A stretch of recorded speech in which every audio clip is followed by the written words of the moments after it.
ರಂಗೋಲಿಯಾಗಿ ನಾನು ಮೇಯ್ನು ಬಾಗ್ಲಲ್ಲಿ ಹಾಕ್ತೀವಲ್ಲ, ಹಾಕೋವಾಗಲೇ ರೋಡಲ್ಲಿ ಹೋಗೋರು ಅಕ್ಕ ರಂಗೋಲಿ ಹಾಕವ್ರೆ, ಅಕ್ಕ ರಂಗೋಲಿ ಹಾಕವ್ರೆ, ತುಳಿಬಾರ್ದು. ಆದರೆ ನಾವು ಇರೋದು ಮುಸ್ಲಿಮ್ಸ್ ಏರಿಯಾ, ಆದ್ರೂ ನಮ್ಮ ರಂಗೋಲಿ ಇದುವರೆಗೂ ಯಾವ ಮಕ್ಕಳೇ ಆಗಲಿ ಯಾರೇ ಆಗಲಿ ತುಳಿಯೋದು ಇಲ್ಲ. ಅವರು ಇವತ್ತು ಹಾಕಿದ ರಂಗೋಲಿ ನಾಳೆವರೆಗೂ ಹಂಗೆ ಇರುತ್ತೆ ನನ್ನ ಮನೆ ಬಾಗ್ಲಲ್ಲಿ. ಕ್ಯಾತ್ಮನಹಳ್ಳಿ ಗೋಶಾನಗರ ಇದ್ರೂ ಬೆಲೆ ಕೊಟ್ಟು ಆ ರಂಗೋಲಿನ ತುಳಿಯಲ್ಲ. ಆದರೆ ನಮ್ಮ ಮನೆ ಬಾಗ್ಲಲ್ಲಿ ತುಳಿಯಲ್ಲ. ಯಾರ ಮನೇಲಿ ಹೆಂಗೋ ಗೊತ್ತಿಲ್ಲ, ನನ್ನ ಮನೆ ಬಾಗ್ಲಲ್ಲಿ ಮಾತ್ರ ತುಳಿಯಲ್ಲ ಅವರು.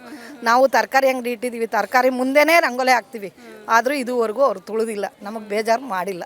ರಂಗೋಲಿಯಾಗಿ ನಾನು ಮೇಯ್ನು ಬಾಗ್ಲಲ್ಲಿ ಹಾಕ್ತೀವಲ್ಲ, ಹಾಕೋವಾಗಲೇ ರೋಡಲ್ಲಿ ಹೋಗೋರು ಅಕ್ಕ ರಂಗೋಲಿ ಹಾಕವ್ರೆ, ಅಕ್ಕ ರಂಗೋಲಿ ಹಾಕವ್ರೆ, ತುಳಿಬಾರ್ದು. ಆದರೆ ನಾವು ಇರೋದು ಮುಸ್ಲಿಮ್ಸ್ ಏರಿಯಾ, ಆದ್ರೂ ನಮ್ಮ ರಂಗೋಲಿ ಇದುವರೆಗೂ ಯಾವ ಮಕ್ಕಳೇ ಆಗಲಿ ಯಾರೇ ಆಗಲಿ ತುಳಿಯೋದು ಇಲ್ಲ. ಅವರು ಇವತ್ತು ಹಾಕಿದ ರಂಗೋಲಿ ನಾಳೆವರೆಗೂ ಹಂಗೆ ಇರುತ್ತೆ ನನ್ನ ಮನೆ ಬಾಗ್ಲಲ್ಲಿ. ಕ್ಯಾತ್ಮನಹಳ್ಳಿ ಗೋಶಾನಗರ ಇದ್ರೂ ಬೆಲೆ ಕೊಟ್ಟು ಆ ರಂಗೋಲಿನ ತುಳಿಯಲ್ಲ. ಆದರೆ ನಮ್ಮ ಮನೆ ಬಾಗ್ಲಲ್ಲಿ ತುಳಿಯಲ್ಲ. ಯಾರ ಮನೇಲಿ ಹೆಂಗೋ ಗೊತ್ತಿಲ್ಲ, ನನ್ನ ಮನೆ ಬಾಗ್ಲಲ್ಲಿ ಮಾತ್ರ ತುಳಿಯಲ್ಲ ಅವರು.